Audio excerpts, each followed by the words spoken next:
साहेबांनी मला सांगितलं की असं मोठं आंदोलन होत आहे. ह्याची कल्पना तर मला फार पूर्वीपासून आहे, कारण का मी पॉलिटिकल सायन्सचा विद्यार्थी आहे. तर मला याची कल्पना खूप आधीपासून आहे की आपल्यावरती कसे अन्याय करतंय सरकार. आत्ताचं सरकार नाही, फार पूर्वीपासून. ही लढाई आत्ताची नाही आहे आपली. आपण आत्ता जागे झालेलो आहोत. आत्ता आपण जागे झालेलो आहोत. ही लढाई आजची नाहीये. गेले 60-70 वर्षापासूनची लढाई, बाबासाहेब असतानाची लढाई आहे ही तेव्हाची लढाई आहे आपली. नेहरू असतानाची लढाई आहे. आपण 70 वर्षानंतर विचार करतोय की आपण काहीतरी केलं पाहिजे, महाबोधी विहार आपल्या हातात आलं पाहिजे. आपल्याला आतापर्यंत जाग नव्हती. का जाग नव्हती? का जाग नव्हती? कारण का आपण शोषित होतो, पीडित होतो. नवीन सरकार आले होतं, नवीन सरकार होतं नेहरूंचं. आपल्या लोकांना अन्न पाणी कशाची सोय नव्हती. ही परिस्थिती होती. आणि आज पण आता एक बहिणी उपोषण करते. तिथेच मला अर्धा तास लागला, अर्धा एक तास मला तिथेच लागला. मी डीसीपी प्रवीण मुंडे यांच्यासोबत पण बोललो त्या गोष्टींवरती. पण इथे आपल्याला एक गोष्ट नमूद करायला मला हे वाटते की आपण किती वर्ष आंदोलन करत बसायचं. आपण कधीच विचार करत नाही की आपण सरकारमध्ये बसलो पाहिजे. आपण गेले 70 वर्षात सरकारमध्ये बसलोच नाहीये. आपल्या गोष्टी आपल्या हातात आंदोलनाच्याच मार्फत आणायच्या का? लाईफ टाईम हेच करत बसायचं, आंदोलन करत बसायची. आपल्या लोकांना काही पाहिजे असेल तर आपण आझाद मैदानला यायचं, आंदोलन करायची. हे करायचंय का जीवनभर? नाही ना. आपल्याला सत्तेत बसायचंय. तुम्ही कुठच्या पक्षाचं काम करतात ते महत्वाचं नाहीये, पण बाबासाहेब आंबेडकरांच्या विचारांना, त्यांच्या मूलभूत ज्या गोष्टी आहेत त्यांना आपण आदरणीय ठेवलेलं नाहीये. ही खरी सत्य बाब आहे.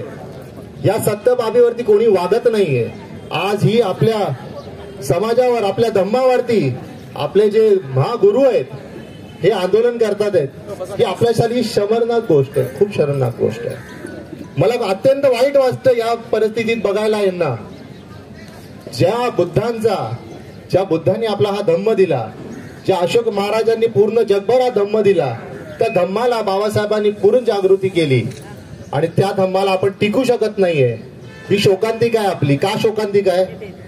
कारण का जगभर बुद्धांचं नाव आहे, जगभर बुद्धांचं नाव आहे. सगळीकडे बुद्ध आहेत. प्रधानमंत्री पासून ते प्रेसिडेंट पासून सगळेजण म्हणतात की आम्ही बुद्ध की देश से आए हो. इव्हन काय कॉन्स्टिट्यूशन ऑफ इंडियामध्ये पण बाबासाहेबांनी आर्टिकल 25 to 28 मध्ये फ्रीडम ऑफ रिलिजियस अफेअर्स दिलेले आहेत का आपल्याला? आपण कधी लक्ष दिलंय का त्याच्याकडे? अजिबात नाही. का लक्ष दिलं नाही आपण? आपल्याला गरजच पडली नाही. आपण फक्त एकच गोष्टीवरती अडून राहिलो. काय गोष्ट आहे माहितीये? आपण पैसा कसा कमवायचा. खूप खोटी गोष्ट आहे. आपण पैसा कसा कमवायचा त्या माध्यमातून आपण राहिलो. आणि या 70 वर्षात आपण एक समाजकारणामुळे नापास झालेलो आहोत. आज आपले आंदोलन करायची वेळ ह्यासाठी आलेली आहे कारण का 70 वर्षात कोणीच काय केलेलं नाही. खूप अत्यंत वाईट गोष्ट आहे. खूप जणांचे नावं घेऊ शकतात, खूप जणांवरती मी टीका करू शकतो, खूप जणांसाठी बोलू शकतो. कारण आम्हाला पॉलिटिकल सायन्स मध्ये सगळं शिकवलं जातं की कोणी काय केलेलं, कोणी कसे निर्णय घेतलेले होते, सगळ्यांबद्दल बोलू शकतो. पण बोलून काय होणार? ते सगळ्या गोष्टींना माहिती आहे की कोणी काय केलेलं आहे. त्याच्यावरती टीका न करता मला असं वाटतं की आज हे जे आंदोलन आपण इथे करत आहोत, या आंदोलनाला दिशा कशी दिली पाहिजे. आंदोलन तर केलंच पाहिजे, पण आपल्या भारतीय संविधानाने 2 राईट दिलेले आहेत. एक काय आहे? Freedom of religion and affair 25 to 28. आणि जेव्हा ह्याचं हनन होतं कुठे जाऊ शकतो? सुप्रीम कोर्टात जाऊ शकतो. म्हणे चल सुप्रीम कोर्ट त्यांचंच आहे, मंदिर बांधलं, त्यांच्या हिशोबाने सगळं काही केलेलं आहे. पण बाबासाहेबांनी आपल्याला कुठचा मार्ग दिलेला आहे? कॉन्स्टिट्यूशनचा मार्ग दिलेला आहे. आंदोलन तर करणारच आहोत आपण. आंदोलन तर जगव्यापी करायचंय. अख्ख्या पूर्ण देशभरात नाही, त्या जगभराचं आंदोलन आपण तयार करणारच आहोत.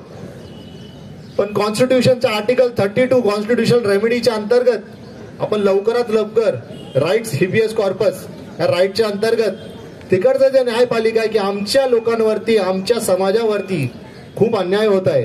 गेले 50 वर्षापासून हा अन्याय होतोय. सुप्रीम कोर्ट काय करेल? सुप्रीम कोर्ट डायरेक्ट करेल कोणाला? नितीश कुमारच्या सरकारला की तुम्ही लवकरात लवकर याची चौकशी बसवा. की या कॉन्स्टिट्यूशनच्या बेंचमध्ये आम्हाला सांगा का इथे 5 लोक तुम्ही काय इन्क्लूड केलेले आहेत. इथे अगर फ्रीडम ऑफ रिलीजन आहे तर इथे फक्त भिक्खू असले पाहिजेत, नाही तर बौद्ध लोक असले पाहिजेत. हा मार्ग असला पाहिजे आपला. कारण का आपल्याला एक ठोस, आता हे कसं ठोस आहे, हे हालत नाहीये. का हालत नाहीये? आपलं संविधान आपण का आज बोलू शकतो इथे? बाबासाहेबांची कृपा आहे म्हणून का? नाही ना. भारतीय संविधानाची कृपा जी बाबासाहेबांनी आपल्याला दिलेली आहे त्याच्यासाठी आपण इथे बोलू शकतोय आज. नाहीतर आपल्याला ताकद नाहीये तेवढी बोलायची. पोलीस आता तिथेच अडवत होते लोकांना, अर्ध्या लोकांना येऊन पण देत नाहीत आतमध्ये. का आंदोलन चालू आहे, जाऊ नका. का मॉब दिसला नाही पाहिजे. सोशल मीडियावरती फक्त आपले युट्यूब चॅनल्स, कोणी ते न्यूज मंडळी दिसत नाही का? सगळे विकले गेलेले आहेत. का? ज्यांच्याकडे पैसा आहे त्याचीच काठी आहे. ही गोष्ट आपण लक्षात घेतली पाहिजे. खूप कटू आहे, ज्याची सत्ता आहे त्याचीच काठी आहे. आपण या ठिकाणी एवढे जमलेलो आहोत, खूप कमी जमलेले आहेत. मला वाटतं आपल्या भिक्खूंचा आपण मान ठेवला पाहिजे. आपण लाखोच्या संख्येने इथे उपस्थित झालं पाहिजे. मी होऊ सके तर किती लोकांना या गोष्टीबद्दल सांगितलेलं आहे की तुम्ही या इथे भंतींना पाठिंबा द्या. आपल्या समाजाच्या भंतेंना आपण पाठिंबा नाही देणार तर कोण देणार? कालच परवा महाशिवरात्री येऊन गेली, करोडो रुपयाचा दान दिला इकडे तिकडे सगळ्या मंदिरांमध्ये. आपल्या विहारांमध्ये कोण जातं सांगा? आपल्या भंतेंना कोण धम्मदान देतं? वर्षभरातून एकदा या दोनदा प्रकाश जाधव इथे होते, ते आम्ही नेहमी कोंडवटी बुद्ध लेणीला कार्यक्रम करत असतो. त्या ठिकाणी भंतेंना बोलवतो, खूप कमी संख्येत लोक येतात, खूप कमी संख्येत. आपल्या लोकांना असं वाटतं की आपला धम्म दाखवूच नाही, आपला धम्म दाखवूच नाही. म्हणजे मी तुमच्या परिचयाचे पण खूप लोक असतील जे आपला धम्म दाखवतच नाही की आम्ही बौद्ध आहोत. सरकारमध्ये गेलो, मंत्रालयामध्ये गेलो, एवढे मोठे मोठे अधिकारी आहेत, बाजूला येऊन हळूच जय भीम करतात, बाजूला येऊन हळूच जय भीम करतात. जय भीम साहेब, का तुम्ही मोठ्याने जय भीम नाही करू शकत? ज्या बाबासाहेबांनी तुम्हाला अधिकार दिलाय मंत्रालयात बसण्याचा, मोठ्या मोठ्या पदांवर बसण्याचा, तुम्ही असे लाजीरवाण्यासारखे वागलात तर सरकारात जे हिंदू लोक बसलेली आहेत ते आपल्याला असे आंदोलन आज नाही पुढच्या 100 वर्ष असेच आंदोलन करायला. काय केलं पाहिजे? सरकारात बसलं पाहिजे ना. आपण शासनकर्ती जमात नाही झालं, शासन करून घेणारी जमात झालेलो. शासन करतोय आपल्यावरती, लोक शासन करतात आहेत. आज आपल्यामध्ये काहीच ताकद नाहीये म्हणून इथे आपल्याला बोलावं लागतंय. शासनकर्ती जमात नाही होत. बाबासाहेबांनी आपल्याला काय बोलले? शासनकर्ती जमात व्हा. आपण तिथलं शासनच नाहीये. कोण आहे आपलं शासन करणार? कोण आहे? आज एक जण पण इथे येऊन भंतेंना भेट देऊन नाही गेलाय. किती वाईट गोष्ट आहे. आज जसं साहेबांनी सांगितलं, इथे दुसरं जर कोणाचं असतं ना, भगवे कपडे घालून अगर बसले असते लोक टिळाविळा लावून, तर पार मुख्यमंत्र्यापासून तर आमदार खासदार सगळे आले असते महाराष्ट्रातले की आम्ही करून देतो, आम्ही करून देतो. पण या ठिकाणी जेव्हा बुद्धांच्या अनुयायावरती हा प्रश्न येतो, आमच्या भंतेंवरती हा प्रश्न येतो, आमच्या समाजावर प्रश्न येतो, तेव्हा कोणीच या ठिकाणी उपस्थित नाहीये, कोणीच नाही. मग ह्याच्यातून आपण शिकलं पाहिजे. ज्या सोसायटीमध्ये आपण राहतोय, वागतोय, ते लोक आपल्या सोबत नाहीयेत. तुम्ही त्यांच्या कार्यक्रमाला जाता, आवर्जून जाता, त्यांनी बोलवलं, आज पूजा आहे घरी, आज हे आज ते, 12 महिने त्यांच्या घरात सण असतात. पण आपण किती लोक बुद्धांची रोज प्रार्थना म्हणतो घरात? सांगा. कोणी म्हणत नाही, कोणी काही करत नाही. आपला समाज मागे काय? कारण का आपण आपल्या घरात तसं वागत नाहीये. आपल्या घरातूनच सुरुवात होते आज समाज बदलायची. आज आपण या ठिकाणी सगळे उपस्थित झालात, भंते सगळे उपस्थित झालेत. मी सगळं पूर्ण आंबेडकर परवानाकडून मी तुम्हाला आश्वासन देतो की मी तुमच्या पूर्ण पाठीशी आहे. कुठेही माझी मदत लागली तर मी आवर्जून येणार आहे. काल तुम्ही मला फोन केलात तर मी तुम्हाला सांगितलं मी नक्कीच उपस्थित राहीन.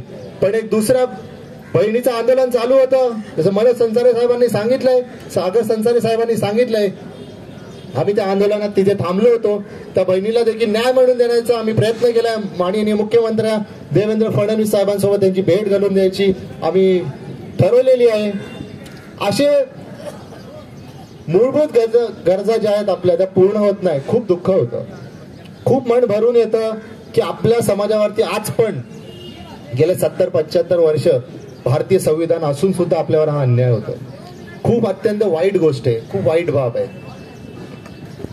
मी तुम्हाला सगळ्यांना, सगळे इथे ज्येष्ठ कार्यकर्ते आहेत, मोठे मोठे कार्यकर्ते आहेत, सगळ्यांचं नाव घेता येणं शक्य नाही, पण एवढंच तुम्हाला सगळ्यांना सांगतो, आपण सर्वांना एकत्र यायची गरज आहे. अगर आपण एकत्र आलो नाही तर पुढच्या 10 वर्षात आपला समाज नाहीसा होऊन जाईल. आपले लोक कन्वर्ट होऊन जातील. मी तुम्हाला सांगतो, एवढ्यापर्यंत त्यांचे प्रयत्न चालू आहेत, खूप अत्यंत वाईट प्रयत्न चालू आहेत त्यांचे. आपल्यापर्यंत जेव्हा माझ्यापर्यंत न्यूज येतात की एखाद्या स्त्री आपली वारली आहे गावामध्ये आणि तिला जाळाला जागा नाही देत आणि तिला बोलतात रस्त्यावरती जाळा, असे फोन येतात, तेव्हा तेव्हा कळतं की आपल्या समाजाचं खेडोपाड्यात किती दुःख आहे, किती वाईट शोकांतिका आहे जी आपल्या समाजावरती येते. आणि ही शोकांतिका येऊन ठेपली आपल्या सगळ्या बनतेंवरती, आपल्या महाबोधी विहारावरती. यासाठी मी तुम्हाला सगळ्यांना आवाहन करतो की आंदोलकांना तुम्हाला पूर्ण पाठिंबा द्या.